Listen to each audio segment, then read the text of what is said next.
देवेंद्र फडणवीसांनी मराठ्यांसाठी खूप काही केलं. देवेंद्र फडणवीसांनी दलितांसाठी खूप काही केलं. देवेंद्र फडणवीसांनी ओबीसींसाठी खूप काही केलं. देवेंद्र फडणवीसांनी शेतकऱ्यांसाठी खूप काही केलं. देवेंद्र फडणवीसांनी या राज्यासाठी खूप काही केलंय. मात्र आता देवेंद्र फडणवीसांनी भविष्यातील महाराष्ट्रासाठी जी योजना आखलीये तिने कित्येक पिढ्यांची सोय लागणार आहे याची तुम्ही कल्पना देखील करू शकणार नाही.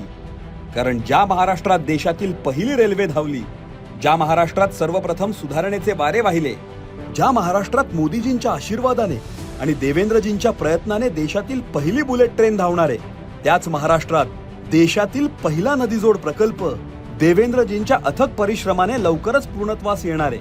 वैनगंगा नळगंगा नदीजोड प्रकल्प जो बदलणार महाराष्ट्राची भाग्यरेषा, ज्याच्यामुळे भागणार दुष्काळी पट्ट्याची तहान. आपला अन्नदाता शेतकरी बंधू सुजलाम सुफलाम महाराष्ट्राचे गाणार गीत हसत मुखाने.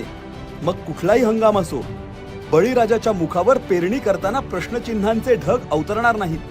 गोसीखुर्द धरणातून 100 TMC पाणी 300 किलोमीटर लांबीच्या बोगद्यात पंप करून पूर्व विदर्भातील वैनगंगा ते पश्चिम विदर्भातील नळगंगेशी जोडणार. विचार करा, पाऊस वेळेवर न पडल्याने आजवर कित्येक शेतकऱ्यांनी आत्महत्या केली.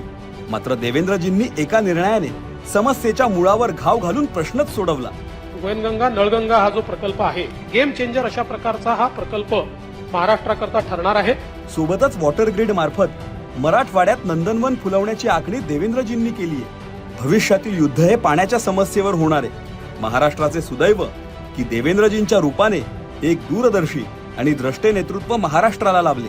त्यामुळे धनगर, आदिवासी, साळी, माळी, कोळी, कोष्टी, लोहार, सोनार, मराठा, ब्राह्मण, हिंदू, मुस्लिम, शीख, ईसाई यांच्या पलीकडे जाऊन देवेंद्र फडणवीस अखिल मानवतेसाठी कष्ट उपसतायत.